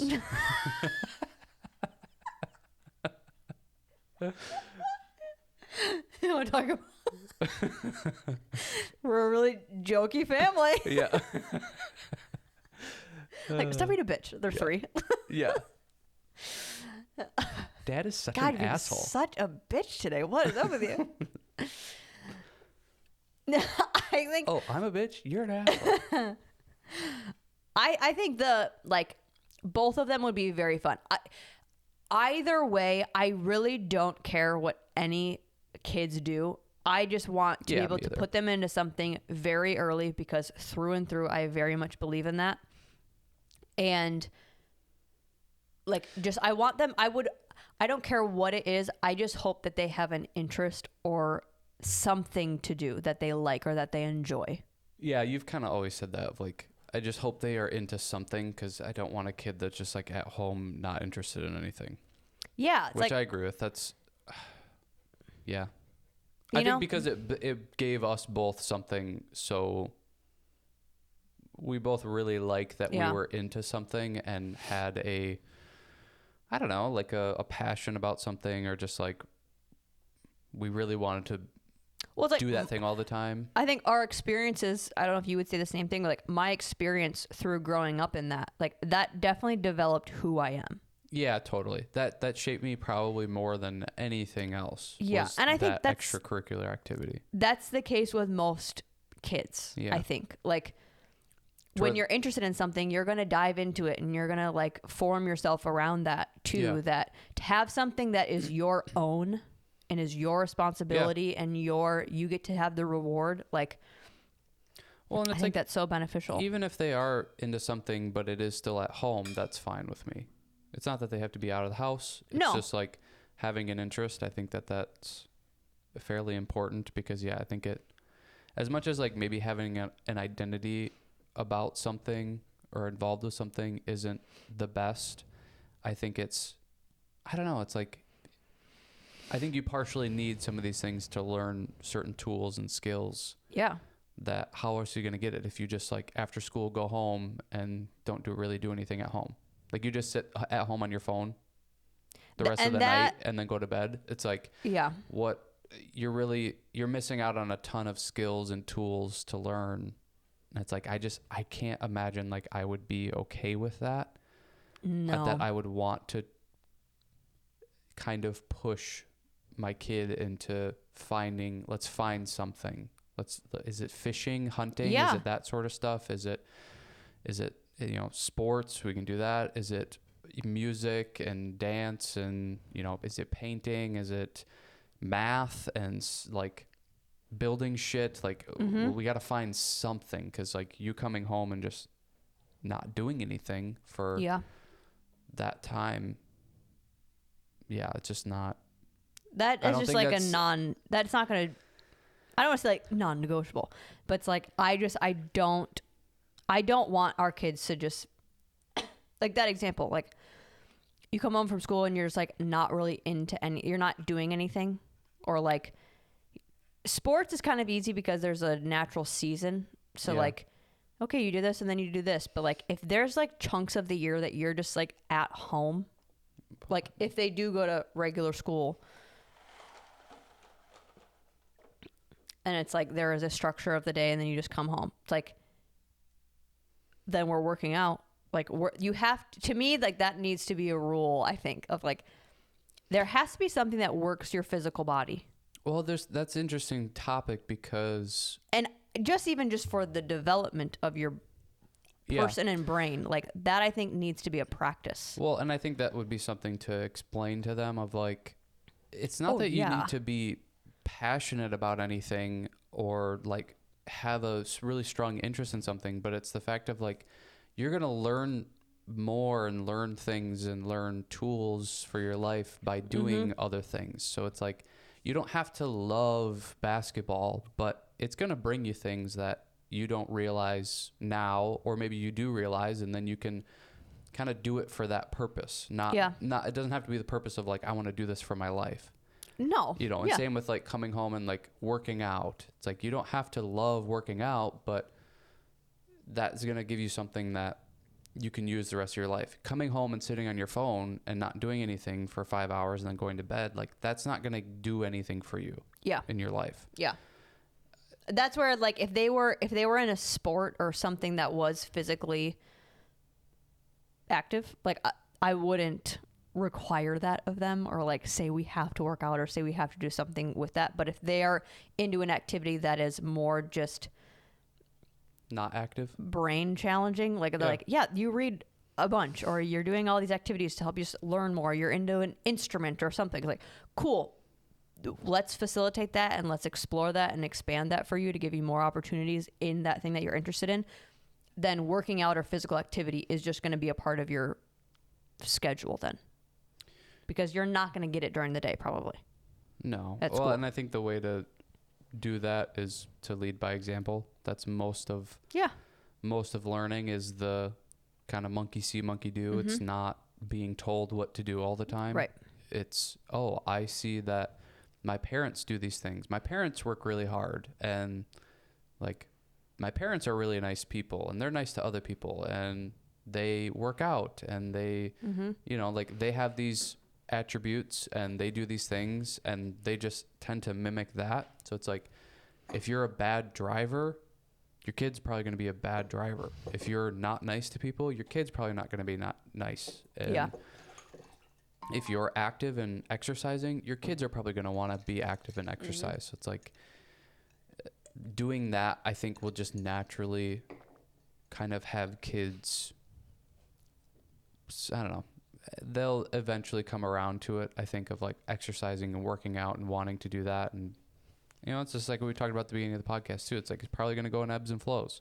You're probably going to be into it and then not really into it and then back into it. And Yeah. it's like, that's just kind of life of getting into shit, getting out, and then getting back into it. Well, and even like what's fun for them at that age. Like, you're 7. Do I need you to be doing squats and deadlifts? No. Yeah. But it's like doing an obstacle course and Yeah. setting up an obstacle course, or doing, you know, Playing hula catch hoop or and- whatever. Yeah. Like, you just can't be sitting down all the time or just like Yeah. cooped up inside. Like, to me, that's just like, I wouldn't be treating your body health or like your physical health as well as I could as a parent by not like showing you the importance of that.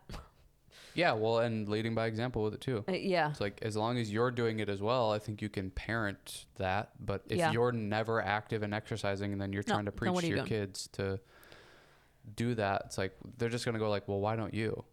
Right. And then you have all your bullshit excuses that you got to tell your kids. Yeah. It's like, yeah, they're going to see through it. And I Kids are think smart. that's something that we would just naturally have in our life because it's such a part of ours that I can't imagine like we would just stop being, I don't know, it's like going on walks. Like, why would we stop doing that at some point? Like, you know, or like going outside, being in the sun. Like, we enjoy doing those things. So I would Yeah. assume we'd want to introduce our kids to those fun things. Yeah. Like, but it's let's like go to what the park or. It's like what I brought up to you the other day. It's like, I wonder if there'll ever be a time where it's like we're not really working out. Just because, like, I don't know, stuff happens. Things happen. It's like, you just, pretty much everybody we know has had stints where they don't work out. That it's like, But working out and we being. can't envision that, but it, you know, there's already been things that happened in our lives that it's like, we never thought we would do this thing or have this thing. You know, it's like we were adamant about not having a pizza cutter in the house. Yeah. It's like, well, guess what? We got a pizza cutter in the house. You know, it's like But it was free. We things didn't buy it. things change. Yeah, I don't know. That being active, it would be very crazy to me if that was just like stopped being a part of our lives completely. Like, even going through ebbs and flows, like we just went through a phase where we're not like lifting a whole bunch, but like we're still very active. Yeah, and I just That- think like there's, you know, going on these conventions, I didn't exercise any of those days. I did. Maybe one of them. You know, that's like, oh, I actually see a world where that could be possible. To where before I wasn't. Yeah, and maybe that's, to me, that is like the you with the alcohol thing. Like, I've done Oh, I'm an alcoholic. I've done years of the going on those weekends and not working out, and I see like, oh, you start to feel like shit. You start like sure. all the negative feelings that I get from not being active start to come up, and it's like, Yeah. I got to figure out a way to get this in, or like be consistent when I'm at home or something, because it's like I see the negatives start to creep in, and then it just affects every part of my life. That's like, even if I don't have an interest in it, to me that is one of those things where it's like, this is just a toll in life you have to pay. Yeah. You have to be involved in it. Like, you have to do it. It might not be as into it as we are, or Right. like a huge part of our life, but for it to not be a part of it at all, to me, is like, you don't even get that option. Yeah. Great advice. I just wonder. Yeah. I I don't wonder. know. To me, that's like making money. It's like, you have to make money. Yeah.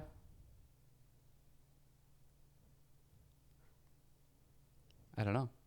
Yes, I think it's a little bit different though. You don't have to work out. But don't you? You kind of do. But don't you? No, you though? don't. Like look at our society. Yeah, and Look at that is everybody. not an option for me. No, sure, but it's not like not making money. There's homeless people. Sure. Homeless people being overweight, I it's mean- the same. It's not. That's so dramatic. I guess like, yeah, I don't know. That's interesting. There is homeless people. I think yes, I'm being very dramatic and extreme about it. I think that is just I'm trying one to of protect you. I don't want this is gonna last forever. I don't want. like 10 years now. I'm 50 pounds overweight, and you're like, remember when she said this? Yeah. Yeah, there's gonna be a bunch of shit that I probably say on this that are complete opposites in 2 weeks. So I'm okay with being Yeah. called out. Same. This is what I believe in at 25, whatever the date is. I believe that Almost 26. working out So is old. not. I say working out like it could be just I go on a walk every day, or I take the kids to the park and like do something with like my level of being active. I think is very low. Well, like, and that's why it's like, okay, we can't really consider one walk a day active. To me, it's like but there's a lot of people that don't even do that. No, I know, but you can't. To me, you can't consider one walk a day active. That's not active. No. I mean, by definition, yeah, it's active. But I think how we typically talk about what being active is, it's like it's not one walk a day, it's very interesting because there's a lot of people that go lift weights for an hour, and that's the only activity they get in the day. I was like, that's not really active either. Well, sure. If I'm going to say being active, it's like, I'm not even active now then. No, I think you are. With us doing 2 walks a day in a workout? Yeah, that I think is active for sure. But how is that any different than someone? I think that's, I don't know. My own definition, I guess. Yeah. My own opinion. Like, I think that's active. Yeah, when you talk about one walk a day, or like your day was, get up at 6 o'clock, get ready for work, go to work from whatever 8 to 4, and then do a workout at 4:30 for an hour, and then go home and sit and watch TV. It's like you weren't really active. Yeah. Unless your job is active, yeah. But if your job isn't active, it's like you did an hour of activity. Sure. In like, however many hours of being awake, 18 or something. That's like, that's not really active. And then I think people are like, well, why can't I get anywhere? It's like, well, because of that. That's not really active. So maybe it's like not even being active, but just like health aware. Like, because I think what I do for activity has changed over the years. Like, Yeah, me too. lifting, what I like to do with lifting, more maybe walking when we're in certain areas, or like we've kicked up the walking or whatever. Like I like yoga sometimes and sometimes I don't, and whatever. Yeah. That at least like we've talked about like our pillars, like some things that we just want to really base our life around and base how we raise kids around. That is just one of those things that's like, it doesn't matter whether it makes sense or I like it or it's important to me. It's like what we just talked about. Like, if I want that to be something that our kids experience or understand the importance of, I need to do that. Yeah, totally. Like, I can't let it slide because then I'm not being the mom I would like to be. Yeah. So I agree. Sure, I guess it can be the divorce rules. Like, I'm going to care about this until our kids are out of the house then. Or something. Like, I need to be active and in shape until then. Yeah, I agree. I definitely want to be the same way and do the same thing too. I just... Kind of like, is there a world? Well, yeah, and I think there definitely is. Like, there's things that I was completely adamant about and was never going to change or be different or whatever, and then things change. Mm-hmm.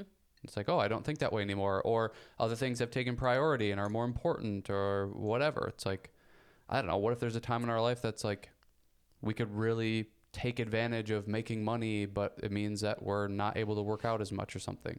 It's like, now's your time to kind of earn, but it means you can't be as active. It's like, well, are you going to do that, or are you going to like hold back with that to still be active. And obviously it's all situation depending and situation dependent. And I think, like you said, like what level of being active, like what is that aversion look like for you? Like, I think, well, it's like, what if you can't work out? What if it just like it really doesn't work in your schedule? and to me, I think we have had so many conversations either together or on podcasts or with people specifically that's like we've debunked that being an option so many times. That's like I've already proven myself wrong that would be the case. Yeah, that's like true. I would feel like you're not trying hard enough, or like you're lying to yourself that you can't fit in anything. Yeah. It's like, no, I maybe not able to fit in like a whole lifting workout every single day, or whatever, but it's like, can I do yoga for 10 minutes? Probably. There's probably something that I can maneuver around in my day to make that happen. Yeah. Yeah, I agree. But yeah, I would just like, I don't know. Yeah. I could see me caring about this less, but I also think as I get older, I'm going to need to be on top of it more, just for like the physical appearance aspect of it and the health of like balancing your hormones and being like on top of that. I think my body's going to start to not work with me as well. So I'm going to need to focus on this side more. It's interesting to me because it has been kind of like my number one thing for a long time. It's like, it's the most important thing to me. And I just thought like, oh, what if it wasn't? What would that life look like? Like, what if what if I were to choose other things? Well, and I think I told you, like, I kind of had that moment on one of the conventions where I was like, there was a guy I was working with that was like talking about his workouts and what he does and talking about how he got up at 4 a.m. to work out because he had 2 jobs to do today and blah, blah, blah. And it was like, and then he kind of had this moment of like, I don't get paid enough to do this. And I, like almost like I'm going to leave kind of thing unless something changes right now. And I had that moment of like, you got up at 4 a.m. to work out, but you can't handle like the thing that's paying you. Yeah. And you're making money doing. And it was like, oh, I definitely kind of used to be like that. And it was that realization of like, oh, I'm not really like that anymore. Like making this money actually is more important to me than like getting my workout in. Yeah. I was like, oh, that's kind of new. Like that's different. I haven't really felt that way. And I was like, oh, what if that were to go to more of an extreme of like, I just like don't care about working out at all. It was more so just like, oh, weird. I've had this little bit of a change where it's like, this isn't the number one thing anymore, maybe, or it's closer to, making money and work than it ever used to be. And like,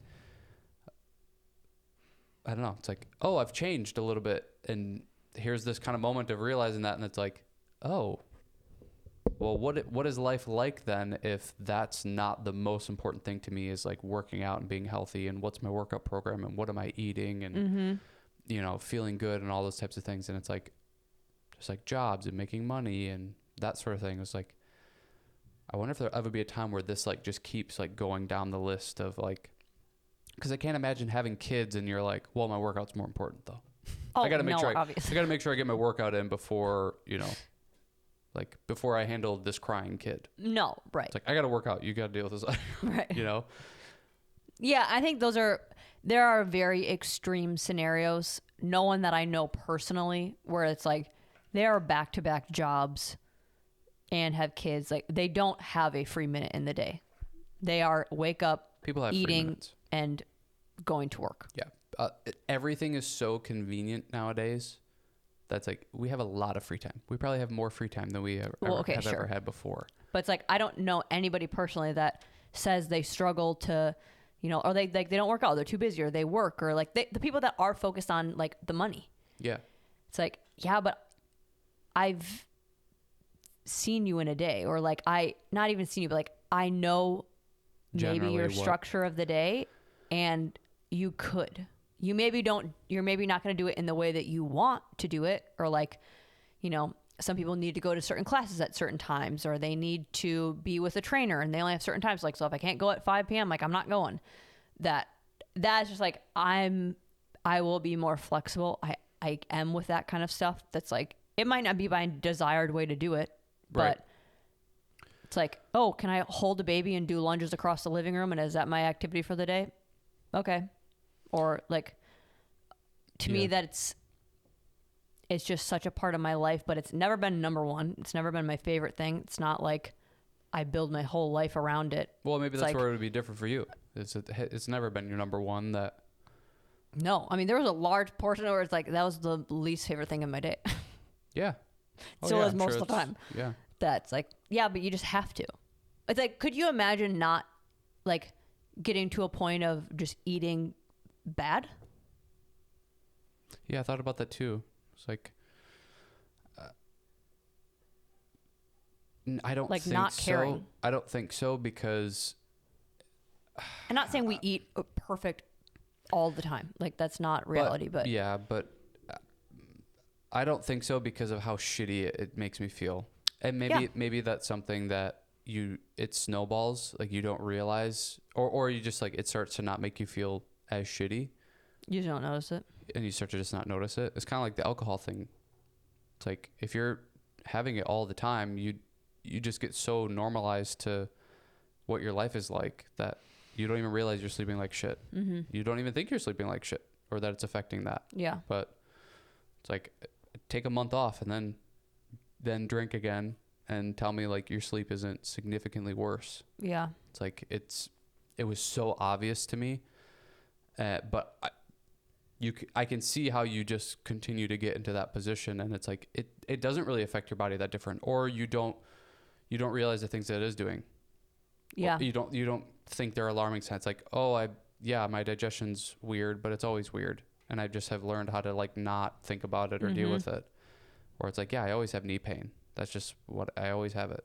And I work around it. It's like, that's what people are good at. They just work around the things that initially, I don't think I could, because I would feel like shit and immediately go like, you got to start eating better because everything's out of whack. But I can definitely see the snowball to get into that. Yeah. I think that's where, and not to sound like, oh, I know so much, but like, I think I know too much on how it makes my body feel bad when I am not being active in some ways, even if it's a very small amount, or eating a certain way. Like, I know how it makes me feel. I know how it makes me look. And then I know how what I look like makes me feel. That's like, this is, to me, I think because we've made it so much a part of our lives, it's not hard to maintain anymore. Yeah, it sounds difficult. So it's like, why would I stop doing this thing that doesn't really take that much out of me when it gives me so much benefit? And just like what you know of, like, as you get older, it's better to be lifting weights so that you can like keep your bone density and you can keep your heart healthy. And it's like all those things that's like, yeah, there's so in much what world would I not do that? Yeah. I think weirdly, I've done so much overtraining that when I don't work out for a little while, I actually feel better than when I am working out, which is something that I have to figure out of like, how do I manage? Because I like working out, that I want to do it all the time, but then I end up like, I always have this, back, like upper shoulder blade kind of area, like pain all the time just from overactive use. And it's probably more a posture thing, how I'm sitting or standing or whatever. But the food thing, eating bad is so immediately bad. Like I immediately am like, oh, I feel like shit. Like my digestion's weird. I feel bloated. My stomach is turning and feels weird. The low energy is crazy. Yeah, the spike in energy and then the drop in energy is crazy. So it's like that I immediately notice is not good for me. But when I take breaks from working out, I start to feel better. And that's where I'm like, oh, this is kind of counterintuitive or weird. Towards like, you notice when you take a break that you feel worse. I notice I feel better. But that's also like, there's where that balance is though. It's like, I can take a break, but if it's too long, that's when I start to feel bad. Like I easily could probably maintain what I have lifting 1 to 2 days a week. Yeah. and doing like some walks. Like I'd probably look the same, feel the same. As long as you're eating the same too. Yeah. Like, do I need to be working out 5 days a week? Like you said, we were just doing it because that's what was in the schedule and just keeping that consistent. But like what I would actually need is, to me, probably very little. Yeah. That's like you said, like over the weekends. It's like, well, that was a small chunk that you experienced not working out. It's like, do it for 2 months. Yeah. Then do you feel fine? Well, and that's the part that would give me is the mentally. Because you were also revving and working during that time. You weren't just sitting around. Yeah. I don't think my body would fall apart as quickly as like my mind does. Yeah.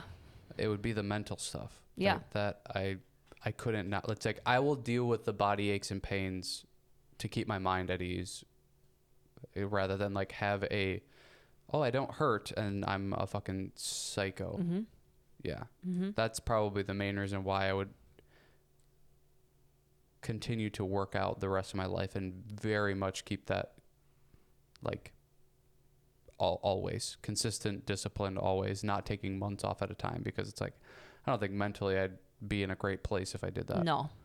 That's where I say I think we know too much. Like, yeah, well, it's me with alcohol now. Yeah. I know too much. It's like I know if I have this, my whole night's gonna be fucked. Yeah.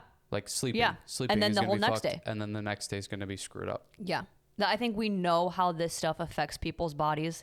Like the people that do take months off at a time. It's like you can see just through examples of how many people you hear stories about, either to us directly or on other podcasts. Like we know the chemical reaction that happens in your brain, or just like kids nowadays that are underactive. It's like you see clear behavioral differences because of that. It's like we're not any different.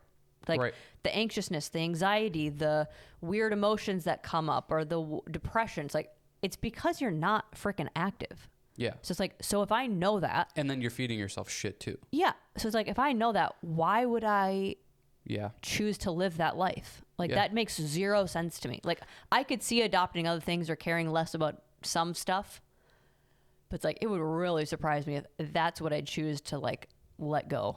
Yeah. Yeah. Active for life. Yeah.